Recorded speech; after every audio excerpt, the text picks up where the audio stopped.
Why does JP Morgan want to break away from the Apple credit card?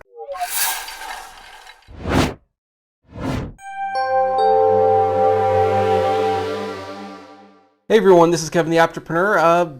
Been a while, hasn't it? I haven't made a video on this channel specifically for several months. Is that going to change? I guess we'll find out. I just kind of felt like coming out of semi-retirement for this one. So let's talk about this for a second. So there are rumors going on, and really they're substantiable rumors. These are from like places like Business Insider, Forbes, The Motley Fool. These are rumors that are coming from very well-established website and publications that JP Morgan, who owns Chase and has a bunch of their own credit cards, are looking to break from their partnership with Apple for the Apple credit card.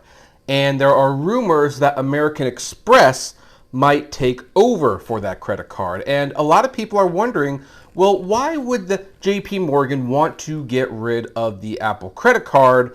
And why would American Express want to take it on? And since this is all rumor and hyperbole, I figure I will share my hyperbolic opinion on what might be going on.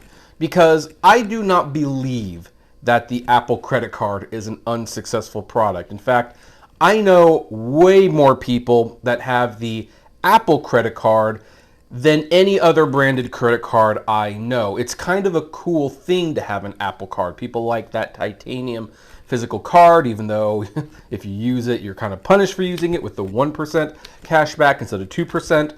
And anyone who owns an iPhone, they probably have an Apple card because they have Apple Pay. And it's just kind of a cool thing to have. And with so many people owning it, you would think that it would be profitable, but here's the thing, I bet you it's not as profitable for JP Morgan for a couple of reasons. And the main reason, and both these reasons are tied into this main reason, is that the Apple card sought to reinvent how credit was done and basically make it more obtainable. This is a rare beast of a credit card in many different ways that actually kind of makes you very well aware of what you are getting into. First of all, when you sign up for the Apple card, this is the only credit card that I can think of that will tell you exactly how much you're going to get on that credit card and how much the interest is going to be before you even apply. So before you even apply, it'll say, okay, here's what you're approved for, here's what you will get.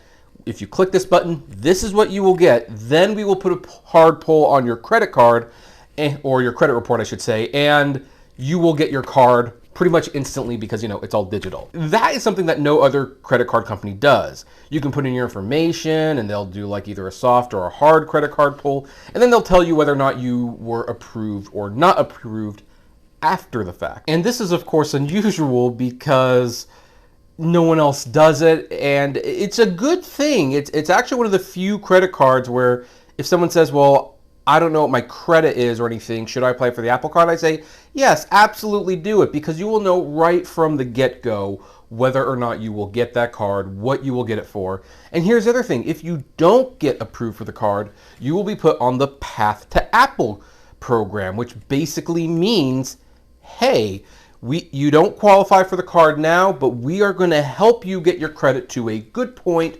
where you can apply for the card. And this is another thing that I do not see any other credit card companies doing. It seems to be exclusively for Apple. And then the final thing, and I think this might actually be the big point of contention for JP Morgan, is the fact that when you go to pay off the card, they tell you exactly what paying off will do for your interest. And you can see that if you do not pay the full balance, exactly how much money and interest you will pay.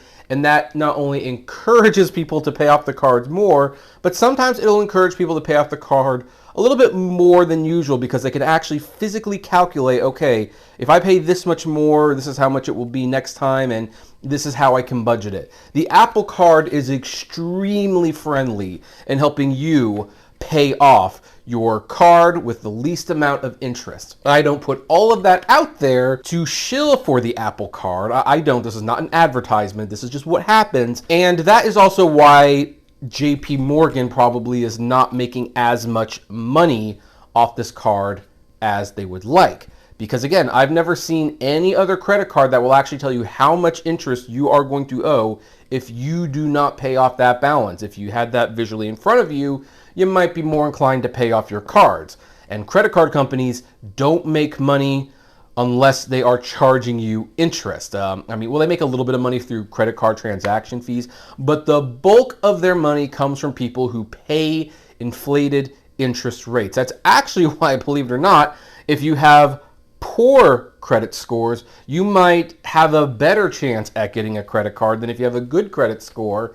Because if you have a poor credit score, then basically you don't know the value of a dollar, or you're struggling, and they will be paying that credit card company interest probably for a very, very long time, and that's what credit card companies want. So the fact that the Apple Card is very friendly to consumers and not only helping them get approved for credit, but paying off their debt without paying interest, this is not a super lucrative offer for anyone. With that said, why would American Express want to take over this? If this is indeed happening, why would American Express want to take over this operation? Because this doesn't seem to work out for JP Morgan or Visa or MasterCard. What does American Express get out of this deal? And here's the thing, American Express is different from the other credit card companies. While their credit cards do have interest and they have pay over time options that have interest rates blocked on, American Express want you to pay off your credit cards. They have actually a different system. Their whole thing is, we capitulate to people who have money, we want them to pay it off, and they make money off the credit card transaction fees. They want you to pay off that balance so that you will swipe the card more and rack up more transaction fees. That is the main difference. So I could see why this could potentially take place, because a feature on a credit card that actually tells people how much money they will save if they pay the credit card balance off does not bother American Express, because they are not concerned about that. They figure they make way more money on the transaction fees, especially since they are known as a high-end, luxurious credit card. Now, I do suspect they will have to make some concessions to Apple if they do take this over. First of all, American Express may actually cancel your card if you do not pay the full balance off after several months.